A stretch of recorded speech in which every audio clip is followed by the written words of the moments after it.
Hello students, आपका chapter चल रहा है सदिश विश्लेषण एवं प्रक्षेपीय गति, vector analysis and projectile motion. सदिशों को जोड़ने की विपरीत क्रिया का नाम सदिश का वियोजन कहलाता है। ठीक है, जोड़ने की जो प्रक्रिया है सदिश का क्या है, उसका विपरीत क्या है, सदिश का वियोजन कहलाता है। किसी सदिश के वियोजित भागों को सदिश के घटक कहते हैं। वियोजित भागों को क्या कहते हैं, सदिश के घटक कहते हैं, कंपोनेंट कहते हैं। माना कोई वेक्टर ए एक्स के साथ थीटा कोण बनाते हुए खींचा गया है। ये देखिए, ये एक्स, ये वेक्टर ए है कोई, ठीक है, ये एक्स अक्ष के साथ क्या है, थीटा कोण बनाते हुए, ये है वेक्टर ए, ठीक है, ये क्या है, थीटा कोण बनाते हुए खींचा गया है। बिंदु ओ से, ये बिंदु ओ है, ये बिंदु ओ है, ओ से ओ एक्स तथा ओ वाई पर डाले गए लंब क्रम से आर पी, आर और पी तथा आर एंड क्यू है। ठीक है, ये क्या, ओ एक्स पर ये लंब डाल दिया और ओ वाई पर ये लंब डाला है। ठीक है, आयत, ये आयत है ओ पी आर क्यू, इसमें ए इज इक्वल टू है ए एक्स प्लस ए वाई, ये खींचा गया है एक्स डायरेक्शन में कंपोनेंट और वाई डायरेक्शन में। यदि एक्स अक्ष तथा वाई अक्ष के अनुदेश एकांक सदिश वेक्टर, एकांक सदिश क्या हो, आई तथा जे हैं, तब A X is equal to हम लिखेंगे ए एक्स आई और A Y vector is equal to लिखेंगे A Y J. Equation first में यहाँ पर ये दोनों वैल्यू हम पुट कर देंगे, ये हमने पुट कर दी, इसको इक्वेशन सेकंड लिख लिया। अब समकोण, समकोण ओ पी आर में देखिए, ओ पी आर, ये देखिए ओ पी एंड आर, इसमें देखिए, इसमें क्या है, कॉस थीटा कितना होता है, आधार बटे कर्ण।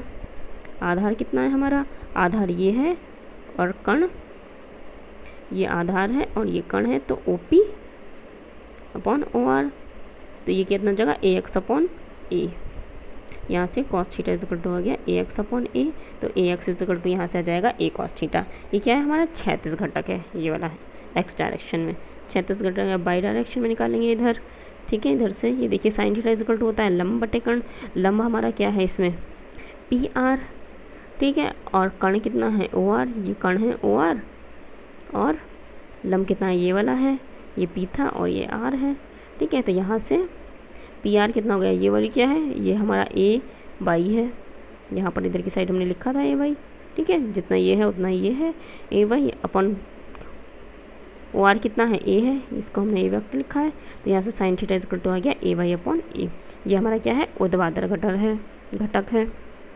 अब इक्वेशन थर्ड और फोर्थ ये जो हमने निकाला है ए एक्स और ए वाई की वैल्यू, इनका स्क्वायर करके जोड़ देंगे। जब स्क्वायर करके जोड़ेंगे तो यहाँ से हो जाएगा A square cos square theta plus A square sine square theta equal to A X square plus A Y का स्क्वायर। यहाँ से ए स्क्वायर हम कॉमन ले लेंगे, अंदर बचा cos square theta plus sine square theta equal to A X का square plus A Y का स्क्वायर। यहाँ से ए स्क्वायर इक्वल टू आएगा ए एक्स का स्क्वायर प्लस ए वाई का स्क्वायर। यहाँ देखिए A equal to under root A X का स्क्वायर प्लस ए वाई का स्क्वायर हो जाएगा। यहाँ से अगर हम ए इक्वल टू निकालेंगे तो ये अंडर रूट में पहुँच जाएगी इधर की टर्म, यहाँ से, और ये टर्म क्या है, ए फॉर्मूला होता है, इसकी वैल्यू 1 होती है। इस बार क्या है, अब क्या है, क्वेश्चन थर्ड में फोर्थ का भाग दे रहे हैं, ए वाई को ए एक्स से डिवाइड कर रहे हैं, तो ये साइन थीटा ए से ए कैंसिल हो जाएगा, sine theta upon cos theta tan theta होता है, tan theta is equal to हमारा आ जाएगा A Y upon A X, तो theta is equal to tan inverse A Y upon A X, ये फॉर्मूला आ गया। आगे आपका दो वेक्टरों का घटाना, सब्ट्रैक्शन ऑफ टू वेक्टर्स। दो वेक्टरों को घटाने का कोई अलग नियम नहीं है, बल्कि इसके लिए वेक्टर के योग का ही प्रयोग करते हैं। माना दो वेक्टर ए तथा बी हैं, वेक्टर ए में से वेक्टर बी को घटाना है, अर्थात ए माइनस बी का मान ज्ञात करना है। ये हमने फिगर बनाया है, ये देखिए ये ए है, ये बी है इधर। ठीक है, अगर हम सीधे सीधे इनका परिमाण निकालते या इनका योग निकालते तो ऐसे निकाल सकते थे हम, ए प्लस बी हो जाता है ये डायरेक्शन। ठीक है, अब क्या, अगर हम डायरेक्शन उल्टी कर दें, ये इधर जा रहा है, अब इसकी डायरेक्शन इधर कर दें तो क्या होगा, डायरेक्शन चेंज करने से आगे माइनस आ जाएगा, तो यही हमारा ए माइनस बी है, अर्थात ए में माइनस बी जोड़ना है। इसका मतलब ये है, क्योंकि यहाँ से निकाल लेंगे इनका योग। ठीक है, किसी सदिश का वास्तविक संख्याओं से गुणन। ये देखिए, यदि किसी सदिश राशि ए को अदिश राशि अथवा संख्या n से गुणा करें तो प्राप्त गुणनफल एक सदिश राशि ही होती है। यदि प्राप्त गुणनफल r हो तो r is equal to n dot A. ये क्या है, ये कोई संख्या है, तो ये क्या है, सदिश था, तो सदिश ही रहा ये।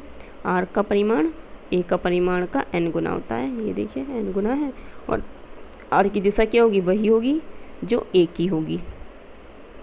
वेक्टर की लंबाई 5 सेंटीमीटर है, पूर्व दिशा में हो तो 3a की लंबाई कितनी होगी, 3a की कितनी, 3 की सीधे सीधे मल्टीप्लाई हो जाएगी, 15 सेंटीमीटर पूर्वी दिशा में होगी।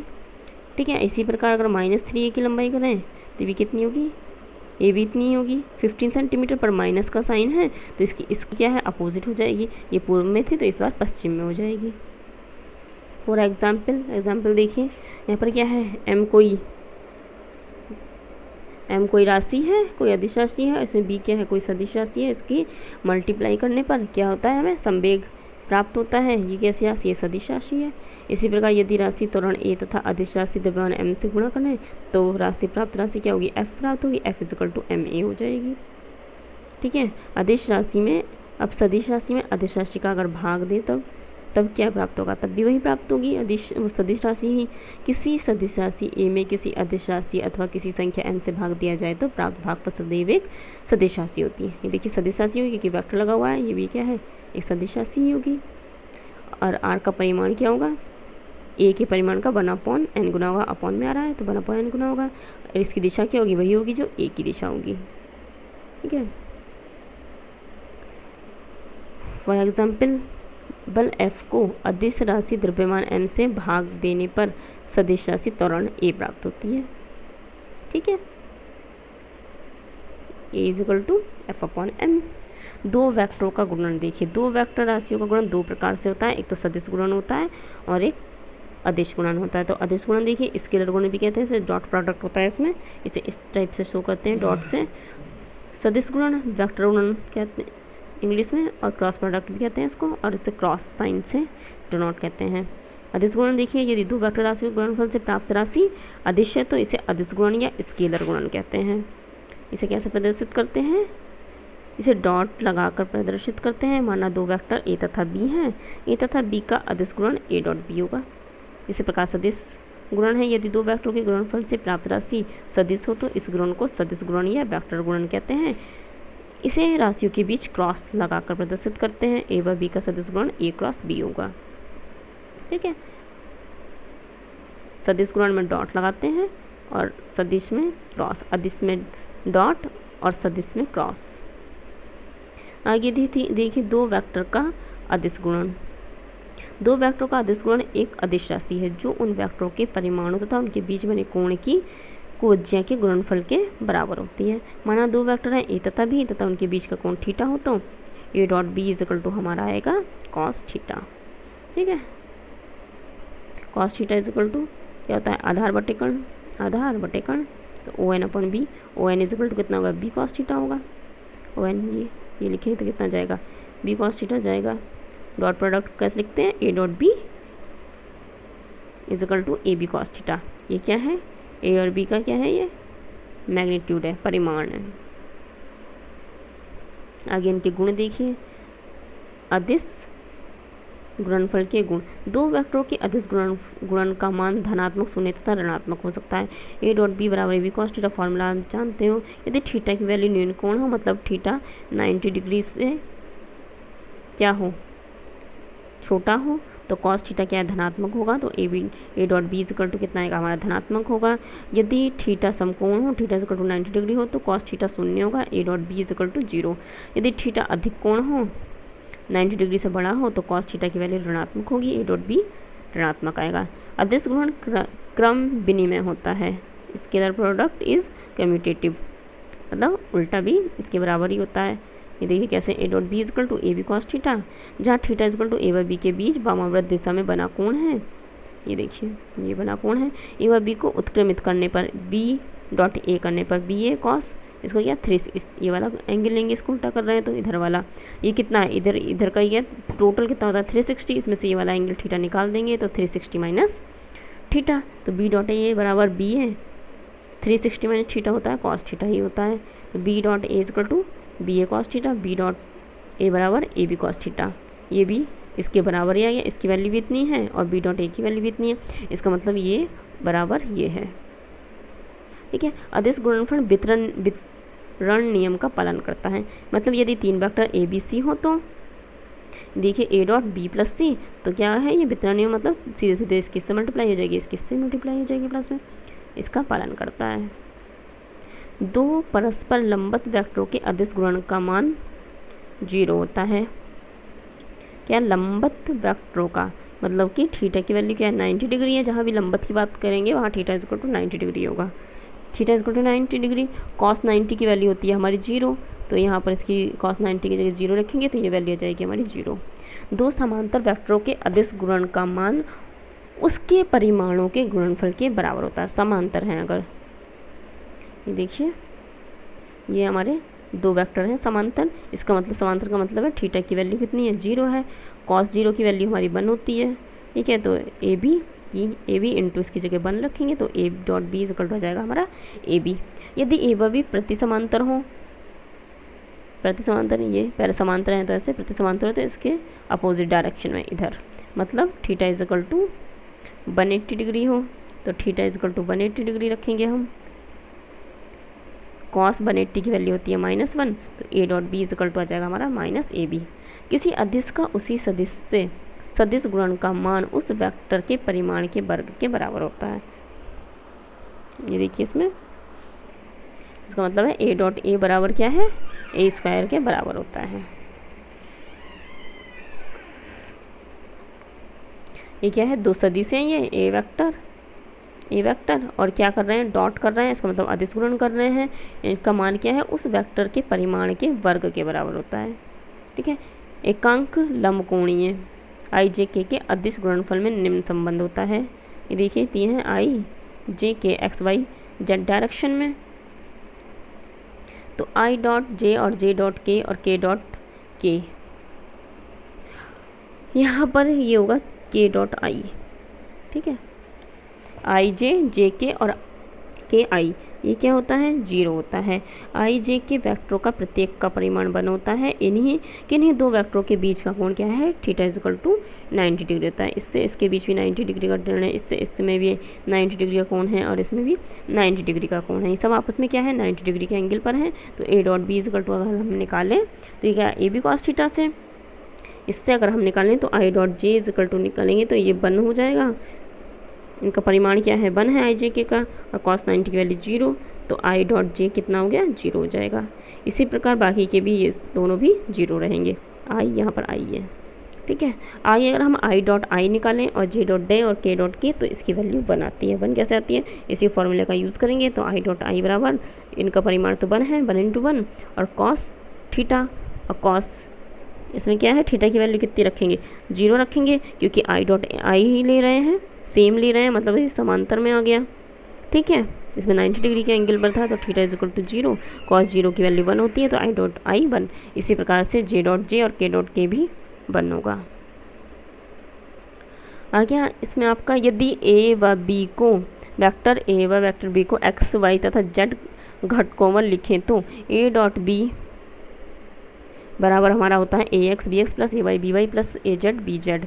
यदि ए इज इक्वल टू हम लिखेंगे A X I plus B Y J plus A Z के और बी इज इक्वल टू लिखेंगे बी एक्स आई प्लस बी वाई जे प्लस बी जेड के, तो इसकी मल्टीप्लाई इससे करेंगे डॉट प्रोडक्ट। ठीक है, इनकी जब मल्टीप्लाई करेंगे तो ये कितने आ जाएंगे 9 टर्म आएंगी, पहले इसकी इससे फिर इसकी इससे फिर इसकी इससे, उसी प्रकार फिर इसकी इससे और इसकी इससे मल्टीप्लाई, फिर तीसरी बार इसकी इससे और इसकी इससे मल्टीप्लाई। इसी प्रकार 9 टर्म हमारी आ जाएंगी। तो इसमें से I dot I J dot J और के डॉट के वाली टर्म क्या है वो 1 हो जाएगी, और जहाँ पर इनके अपोजिट आएगा जैसे कि जे डॉट आई आ गया और यहाँ पर जे डॉट के और के डॉट जे और के डॉट आई, ये सब क्या है आई डॉट जे, ये जिनमें भी उल्टे आ रहे हैं ये सब क्या है 0 हो जाएंगे, और I dot I J dot J का ये है ये 1 हो जाएगा, और ये आई डॉट आई भी 1 हो जाएगा, के डॉट के भी 1 हो जाएगा। बाकी ये सारे के सारे क्या हैं 0 हो जाएंगे। ठीक है, ये सब 0 हो जाएंगे तो हट जाएंगे, जो 1 होंगे सिर्फ उनको लिख लेंगे। ये आ गया हमारा, इतना आ जाएगा, ये आ गई हमारी वैल्यू। ए का परिमाण is equal to under root A X का स्क्वायर प्लस ए वाई का स्क्वायर प्लस ए जेड का स्क्वायर। और इसी प्रकार बी का परिमाण देखें हम तो ये आ जाएगा हमारा बी का परिमाण is equal to under root B X का स्क्वायर प्लस बी वाई का स्क्वायर प्लस बी जेड का square. We know dot A dot B is equal to A B cos theta होता है।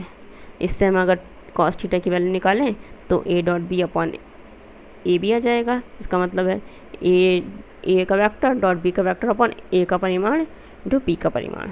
इससे वैल्यू निकाल के यहाँ पुट कर सकते हैं, यहाँ ये वाली वैल्यू यहाँ पर। अब देखिए दो वेक्टरों का सदिश गुणन। दो वेक्टरों का सदिश गुणनफल एक सदिश राशि है जिसका मान दोनों वेक्टरों के परिमाण तथा उनके बीच के कोण के जिया के गुणनफल के बराबर होता है। इसकी दिशा दोनों वेक्टरों के तल के लंबवत होती है। ठीक है, ये देखिए ये है ए और बी। क्या है ए और बी? ये दो वेक्टर हैं। ठीक है, इनका अगर हम क्रॉस प्रोडक्ट निकालें तो ये क्या आता है? उनके बीच की कोण की जिया के गुणनफल के बराबर होता है। इनके बीच के कोण की जिया के बराबर होता है। और इनकी दिशा क्या है? दोनों वेक्टरों के तल के लंबवत होती है। ये जो है ऊपर जा रही है, इसकी दिशा क्या है? दोनों तल के लंबवत है। यदि दो वेक्टर ए तथा बी के बीच कोण थीटा हो तो A cross B equal to आता है ए बी साइन थीटा। और एन वेक्टर एन यहाँ पर एकांक सदिश है। ये क्या है? ए व बी के लंबवत होता है। फॉर एग्जाम्पल, कोई बल F तथा मूल बिंदु O के सापेक्ष स्थिति सदिश R है। R के सदिश गुणन से मूल बिंदु O के सापेक्ष बल आघूर्ण टो प्राप्त होता है। Tau is equal to R cross F। इसी प्रकार से होता है J is equal to R cross P। P कोणीय रेखीय संवेग है यहाँ पर P, R स्थिति सदिश है और J हमारा कोणीय संवेग है। इसी प्रकार कण के कोणीय त्वरण अल्फा तथा स्थिति सदिश R के सदिश गुणन से रेखीय त्वरण A प्राप्त होता है। A is equal to alpha cross R। ये रेखीय त्वरण है, ये कोणीय त्वरण है। कण के कोणीय वेग ओमेगा तथा मूल बिंदु R O के सापेक्ष स्थिति सदिश R के सदिश गुणन से रेखीय वेग प्राप्त होता है। B is equal to omega cross R प्राप्त होता है। आगे देखिए सदिश गुणन के गुण। इसमें ये सदिश गुणन क्रम विनिमय नियम का पालन नहीं करता है, अर्थात a into B is equal to not equal b into A होता है। हम जानते हैं a into B is equal to A B sine theta. तो theta is equal to A व बी के बीच कोण a व b की उत्क्रमित करने पर ये देखिए b into A is equal to B A sine 360 minus theta. ये एकांक वेक्टर आएगा 360 माइनस थीटा। साइन की वैल्यू में साइन में होता है माइनस साइन थीटा, इसकी जगह लिखेंगे माइनस साइन थीटा। तो यहाँ से आ जाएगा B into A equal to minus B A sine theta. एकांक वेक्टर ये, इसका मतलब क्या है? ये माइनस में आया है। वैसे क्या होता है? ए बी साइन थीटा होता है, मतलब कि ये आपस में बराबर नहीं है। ठीक है, आगे देखिए अदिश गुणन वितरण नियम का पालन करता है। यदि सदिश ए बी सी हो तो वितरण नियम के अनुसार ए क्रॉस बी प्लस सी, इसकी सीधे से मल्टीप्लाई हो जाएगा ए क्रॉस बी प्लस ए क्रॉस सी। दो परस्पर लंबवत सदिशों के सदिश गुणनफल का परिमाण उनके परिमाणों के गुणनफल के बराबर होता है। यदि सदिश ए व बी के बीच का कोण थीटा हो, मतलब theta is equal to 90 degree, तो A cross B is equal to आएगा ए बी साइन 90। साइन 90 की वैल्यू 1 होती है, तो ए क्रॉस बी बराबर हमारा आ जाएगा ए बी इंटू में एकांक वेक्टर रहेगा। सदिश गुणनफल 0 होता है यदि ए तथा बी परस्पर समांतर हो, अर्थात ए व बी के बीच का कोण थीटा इज इक्वल टू 0 हो, तब A cross B is equal to होगा ए बी साइन 0। साइन 0 की वैल्यू 0 होती है, इसलिए ए क्रॉस बी हमारा यहाँ से निकल के आ जाएगा 0। किसी सदिश का उसी सदिश से सदिश गुणनफल 0 होता है यदि ए में उसी ए वेक्टर का सदिश गुणन करें तो ये 0 आएगा। ए क्रॉस ए की वैल्यू 0 होती है, बिकॉज जब ये सेम उससे सदिश गुणन कर रहे हैं, मतलब सेम डायरेक्शन में, तो थीटा की वैल्यू क्या है हमारी? 0 हो गई सेम डायरेक्शन में होने के कारण। तो साइन 0 की वैल्यू 0 होती है, तो ए क्रॉस ए की वैल्यू 0 आएगी हमारी। यदि ए इसकी कंपोनेंट की फॉर्म में अगर हम इसको लिखें AXI plus AYJ plus AZ के तथा B इक्वल टू होता है BXI plus BYJ plus BZ के, तो सदिश गुणनफल A क्रॉस B अगर हम निकालें तो ये आएगा, इसे लिखने का तरीका है A cross B equal to, ऊपर लिखेंगे IJ के X, यहाँ पर लिखेंगे AX AY AZ इस लाइन में, नीचे वाले में लिखेंगे BX BY तथा BZ। इसे सॉल्व करने का तरीका होता है, पहले इसको लिखते हैं I और अंदर लिखते हैं इसकी मल्टीप्लाई इससे माइनस इसकी मल्टीप्लाई इससे, तो यहाँ से आ जाएगा AY माइनस मल्टीप्लाई में आएगा AY BZ minus BY AZ। ठीक है, फिर यहाँ पर माइनस का साइन लगाते हैं, इसको लिखते हैं इस वाले टर्म को J को, इसकी मल्टीप्लाई इससे एंड इसकी मल्टीप्लाई इससे। ठीक है, इसी प्रकार फिर प्लस में लिखते हैं इसको, पहले यहाँ से I आ जाता है, अंदर ये माइनस J, फिर अंदर मल्टीप्लाई, फिर प्लस K, फिर अंदर मल्टीप्लाई। अब ये वाली टर्म चलेगी तो इसकी मल्टीप्लाई इससे एंड इसकी मल्टीप्लाई इससे। ठीक है, इसको इस टाइप से सॉल्व करते हैं, देखिए इसी टाइप से इसको सॉल्व करके लिखा गया है। देखिए ये सॉल्व करने का तरीका है, बाहर I, अंदर लिखेंगे, अंदर इसको काटेंगे, इसकी मल्टीप्लाई इससे और इसकी इससे। ठीक है, फिर माइनस J इससे काटेंगे दोनों चीज, यहाँ I है, अंदर ये आ गया माइनस J और अंदर आएगा इसकी मल्टीप्लाई इससे इसकी इससे, फिर प्लस K, ये वाला कटिंग कैंसिल होगा, इसका मल्टीप्लाई इससे और माइनस इसकी मल्टीप्लाई इससे। ठीक है, ये देखिए I J एंड के अंदर मल्टीप्लाई माइनस दूसरे वाले की, जैसे यहाँ देखिए ये I वाला लिखा, इसकी मल्टीप्लाई इससे माइनस इसकी मल्टीप्लाई इससे, फिर माइनस लगा के ये वाली लाइन, इसकी मल्टीप्लाई इससे एंड इसकी मल्टीप्लाई इससे। ठीक है, फिर अगली बार प्लस के इसको काटेंगे, इसकी मल्टीप्लाई इससे एंड माइनस में इसकी मल्टीप्लाई इससे। ठीक है, इसी प्रकार ये हमने एक एग्जाम्पल ले लिया है, A इज इक्वल टू हमारा इतना दिया है, B इतना, इसे लिखने का तरीका ये है, A वाली टर्म ये है, B वाली ये है, यहाँ पर I के साथ जो लिखा हुआ वो I वाले में, जो J के साथ लिखा है वो K के साथ, इसी प्रकार नीचे वाला आएगा। B की वैल्यू हमारी ये आ गई,